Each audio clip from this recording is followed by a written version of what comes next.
Shabbat Shalom. Shabbat, Shabbat Shalom. Shabbat Shalom. Shabbat, Shabbat Shalom. Shabbat, Shabbat Shalom. Shabbat, Shabbat Shalom. Shabbat Shalom. Good morning. Shabbat Shalom, everybody. See, people have found seats. We have friends and classmates of our Benot Mitzvah up here. I wonder, has everyone found a prayer book? The prayer book has a flame on the front. It says Mishkan Tefillah. If you have that, will you raise it high over your head, just like Rabbi Timoner's doing? Can you raise yours up too? Look around. Make sure there's a flame. Make sure it doesn't say anything else. If it says something else, you can put it down. You'll need it later. But if you're looking and don't have a book that has Mishkan Tefillah on the cover, raise your empty hand. Raise your empty hand if you need a prayer book so our greeters can come greet you and bring you a prayer book. Raise your hand high so they can see you all the way from the back. Here they come.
Tovu, ma tovu, ma tovu, ma tovu. The middle of page 192. Vani nefati lecha Adonai et ratzon Elohim berov chasdecha Aneni behemet ishecha Ma tovu Ma tovu Ma tovu Ma tovu. Shabbat Shalom, Rabbi Timoner. Shabbat Shalom, Cantor Breitzer, and Shabbat Shalom, everyone gathered here this morning, this drizzly, gray morning. We are going to make a lot of light inside of this sanctuary. And we're so glad that you're here. I want to help you understand how to connect to what we're doing. So you learned about following the page number that's in brackets if you've got two numbers, and you learned about using the book Mishkan Tefillah, which is our Siddur, or our prayer book. And maybe you're somebody who's prayed out of this Siddur 1,000 times, and maybe you're somebody who's new to this Siddur, or this sanctuary, or Shabbat, or a bat mitzvah. Wherever you come from, whatever brings you here, we are so glad you're here, and we welcome you, and you belong here this morning. And I want to help you know how to work with what we're doing. So we're going to be praying mostly in the Hebrew, which is mostly on the right top of any page spread. If you don't read Hebrew, you can actually look right across and you can see the transliteration. It spells out every syllable that we're going to be praying together. And we invite you to join us in every prayer that you feel comfortable joining. And below the prayers, you'll find the translation, so you can see the meaning of what we're saying. And then on the left page, in most cases, what you will find is not the translation. In most cases, what you will find is English, but it is not the translation. It is somebody, usually contemporary, trying to express the feeling that is being expressed in this prayer. Because even if you were fluent in Hebrew, and maybe some of you are totally fluent in Hebrew, you might feel like, well, I don't know how to relate to these exact words.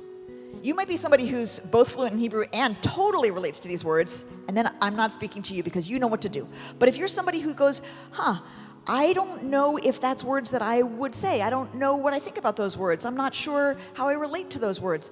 The left page is meant to help you connect to something you might connect to. You also will find things often at the bottom of the page that are other ways in. And the reason that this matters, the reason why the editors of this prayer book went to that length and care about that, and the reason I'm explaining it to you, is because we don't want you to feel like you're an audience at a show. And as I often say, there are much better shows in New York City. This is not a show. You're not at a show. You're not an audience. We are actually creating something together, and I'm actually depending on you to be part of what we're creating. Because what we're creating is a community experience. And this community experience has great wisdom in it, and it was passed down from our ancestors, and it's something that we call Shabbat. And here's the basic idea. Life is stressful. The work of the world can be all-consuming. We can get so caught up in all the busyness, whether that, you all just finished school, didn't you? Or maybe it's next week, but you're like right at the end, right? Whether it's tests and finals and papers, whether it's emails and work deadlines and people you need to call back or whatever it is, there's a lot pulling on us all the time. The work of the world can consume us. We can forget that actually we are not defined by our jobs or our grade point average. We are something much bigger than that. We are something much bigger than that. And what Shabbat comes every 7 days to do is to remind us, first of all, to put down the work of the world. So if you have a device that buzzes or beeps or rings or gives you access to a million different things on TikTok, or tells you that you need to be calling someone back and you're late and there's too many people asking for things, whatever it is, turn it off. Turn it off. You don't need to take pictures. We've got wonderful photographers here. Turn it off. And that is symbolic of the larger turning off. What we do on Shabbat is we turn it all off. We say, I am not going to be defined by the work of the world. I'm not going to focus on profiting. I'm not going to focus on fixing. I'm not going to focus on controlling. I am going to relax. And one day a week, I'm going to remember that I'm part of something so much bigger than my job or my homework, that I am actually part of this mystery that is vast, that I don't fully understand, that is awesome. And I'm alive right now, and I will not be alive forever. And I actually want to notice and pay attention to what is magnificent in this experience. That's what Shabbat is. And that's what we're trying to do here. And that's why I want you to know about this book, because this book is trying to help you into some of those kinds of emotions and some of those kinds of awarenesses of like awe, wonder, gratitude, those kinds of feelings. So if the words do that for you, use the words. If the song melody does that for you, sing along. You can sing ya la la, you don't even have to know the words. If closing your eyes and just noticing your body and breathing does that for you, do that. If looking around this space and contemplating all the things you're grateful for, do that. And when we come across the word God, if you think to yourself, I'm not sure, well, then translate it into what will make you connect with the idea that you are very small and it is all very big. Whether that all is God, or whether that all is the cosmos, or whether that all is the span of time, or whether that all is love, doesn't matter. Get into that mode of remembering where you are and who you really are. That's what we're doing. So we're going to continue on page 196 with a prayer in which we remember that we have a soul, that we have an aspect of ourselves that is not just material, not just physical, that connects to that great sense of wonder. And then from there, we're going to go into the morning blessings, the Nisim B'chol Yom, which remind us that every ordinary day is full of blessing, is full of causes of gratitude, and even things that are miraculous. And then we're going to go to Psalm 150, and I'll give you more instructions when we get there. For now, page 196.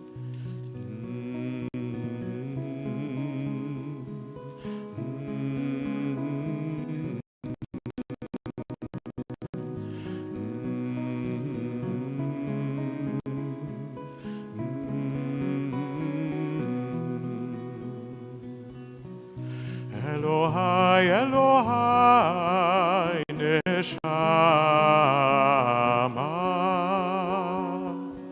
shenatata bi tehorai.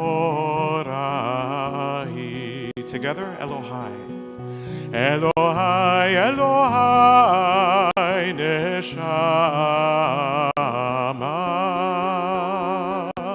shenatata Tehorai, Ata veratah, Ata yetzartah, Ata nefachtah bi, Ve'ata meshamerah, Meshamrah bekirbi. Elohai, Elohai, Elohai, Neshama, Shenatata bi tehorai. Kol zeman shenashama kibi modani lefanecha Adonai Elohai ve'Elohei avotai ve'imotai ribon kol hama'asim adon kol haneshamot baruch ata Adonai asher b'yado nefesh kol chai ve'ruach kol besar ish. 198. Baruch atah Adonai Eloheinu melech haolam asher natan lasech vivina lehavchin ben yom uben laila. Baruch atah Adonai Eloheinu melech haolam pokeach ivrim. Baruch atah Adonai Eloheinu melech haolam matir asurim. Baruch atah Adonai Eloheinu melech haolam zokef kefufim. 200. Baruch atah Adonai Eloheinu melech haolam rokah haaretz al hamayim. Baruch atah Adonai Eloheinu melech haolam hamechin mitzadei gaver.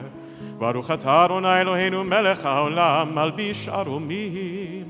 Baruch atah Adonai Eloheinu melech haolam hanoten layaef koach. Baruch atah Adonai Eloheinu melech haolam hama'avir sheina me'enai utnuma me'af apai. 202. Baruch atah Adonai Eloheinu melech haolam she'asani b'tzelem Elohim. Baruch atah Adonai Eloheinu melech haolam she'asani ben chorin. Baruch atah Adonai Eloheinu melech haolam she'asani Yisrael. Baruch atah Adonai Eloheinu melech haolam ozeh Yisrael v'gvura. Baruch atah Adonai Eloheinu melech haolam noter Yisrael v'tifara. Page 218 now. All right, I said I would give you more instructions. Here they are. I said this is not a show, you're not an audience, but here it happens. Ask every person in the sanctuary to come up right here, on this side, right up close to here. We're going to sing Psalm 150, which is the last of the Psalms. It centers on the word hallelujah. Everybody's involved. Every person, literally, every person in the sanctuary, come on up close. We're all going to sing together. Page 218. Moving forward, all the way to the front. It's really okay. Hallelujah. Hallelujah.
We're ready now for a really special moment.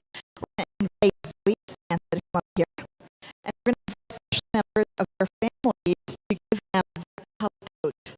Now, we're going to invite Samantha's grandmother, physical board, Zoe's aunts, Tony and Joseph Epstein. And let me tell you what this is. This is a collect, is a prayer call. Used there when we pray during daytime. And this, they can have different colors, they can be made of different fabrics, they can have different patterns, and all of this. I'll have 4 of these corners. Where's Zoe? Yeah, come on. We need you. Yeah. You're kind of essential for this. Who's that? You would say? Okay, we need you. Come on. Edward. Yes. So these are called they have fringes that are on corners, and they are meant to be a reminder to us of the way of life of a Jewish person. And so you might look at Zoe and say, wow, this was so hard to get to the day. This is the completion, kind of, but actually it's the beginning of the rest of their lives leading Jewish people. So they're going to take the time in their hands, they're going to come here so they can be heard on this microphone, and they're going to say a blessing and then put it in their shoulders.